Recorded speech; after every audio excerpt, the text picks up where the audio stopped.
नमस्कार, मी लक्ष्मण बळ, पूर्वी ॲग्रो इंडस्ट्रीकडून आज आपण गाव सावळी, तालुका संग्रामपूर. संग्रामपूर, जिल्हा बुलढाणा या गावात आलेलो आहे. माझं नाव रोशन भिकाजी अरबट, गाव सावळी, तालुका संग्रामपूर, जिल्हा बुलढाणा. बर. Mobile number 8579 76 37 09. तुम्ही आता यावर्षी पूर्वी ॲग्रो इंडस्ट्री कंपनीचं आपलं जे संजीवनी आहे ते तुम्ही फवारणीसाठी आणलं होतं. तर तुम्हाला याचे कसे काय रिझल्ट आले आणि कोण्या कोण्या पिकावर तुम्ही फवारणी केलेलं आहे?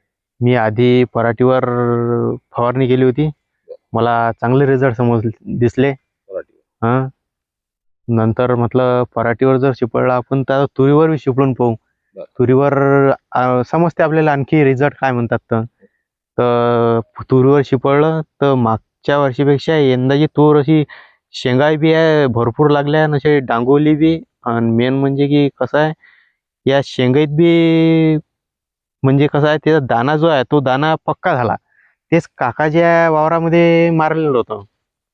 ते तूर शेंड्यावर जाईली म्हणजे कमी पडली. याच्यात कमी नाही पडली, पण ती अशी झोपली तूर. ते म्हणण्याचा मतलब असा आहे की तुम्ही ज्यावेळेस तुरीवर फवारणी केलं, तुम्ही पराठीचे रिझल्ट पाहिल्यानंतर तुम्हाला याच्यामध्ये तुम्हाला फुलाची संख्या, त्याच्यानंतर शेंगाची संख्या भरपूर वाढली. शेंगाची संख्या. आता पुन्हा तुमचं एक म्हणणं आलं की तुमच्या काकाच्या शेतामध्ये जे फवारणीचा रिझल्ट जाणून आले तुम्हाला, त्याच्यात काय बदल जाणून आले? तर काकानं हे प्रोडक्ट मारलंच नाही. बरं.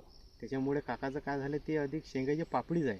म्हणजे फुलान पापडीतच आहे. फुलन पापडीतच आहे ती. आपली शेंग पक्की झाली पूर्ण. तुमच्यात शेंग पक्की होऊन दाना तरड झाला आणि शेंगीचं शेंगा पाहू शकता शेतकरी मित्रांनो आता की तुम्ही जे आहेत ह्या पूर्ण शेंगा तरड झालेल्या आहेत.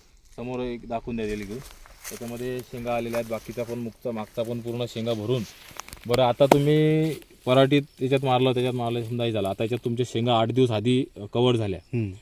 तर शेतकरी मित्रांनो आपण पाहू शकता दादांनी जे पूर्वी ॲग्रो इंडस्ट्रीचे संजीवनी आहे हे त्यांच्या तुरीवर जे फवारणी केलं होतं आणि त्यांच्या काकांनी फवारणी केलेलं नव्हतं.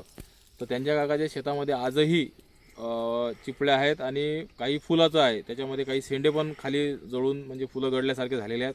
आणि दादाचं म्हणणं आहे की आपल्या शेतामध्ये कोणत्याच प्रकारचा शेंडा पण खाली झाला नाही आणि फुलं पण जळलेले. आणि पूर्ण आजच्या कंडिशनमध्ये की पूर्ण त्यांच्या शेंगा ह्या तरड म्हणजे दाण्यात रूपांतर झालेलं आहे द्यायचं. म्हणजे 8 दिवस आधी आपल्या शेंगा तयार झालेल्या आहेत म्हणायला काही हरकत नाही. बरोबर ना? तर मारून पहा, एक वेळेस एक फवारा तरी मारून पहा. बरं. तर आता तुम्ही दरवर्षीपेक्षा तुम्हाला तुरीची अपेक्षा काय वाटते यावर्षी? आता यावर्षी म्हणजे की कसं आहे यंदा दाण्यात बी वाढ झाली आणि जे लवकर कव्हर झाली आपली तूर. म्हणजे शेंगीचे समजा शेंगा लवकर बनले लवकर बनल्या शेंगा. म्हणजे बाकीचे लोकच्या शेंगा पापड्यान फुलावर आहे. आपली शेंग तयार व्हायला म्हणजे तुम्हाला आज त्याची शाश्वती आहे की पीक 100% येणार. म्हणजे आज दाण्यात पूर्णपणे रूपांतर झालं आणि शेंग पण जाळी झाली.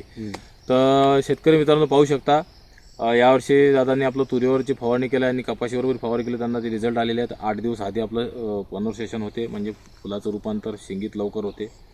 तर माझं एक शेतकऱ्यांना सांगणं आहे की बाबा तुम्ही तूर, हरभरा आणि सोयाबीन असं कोणत्याही प्रकारचं जरी पीक असेल तर एक वेळेस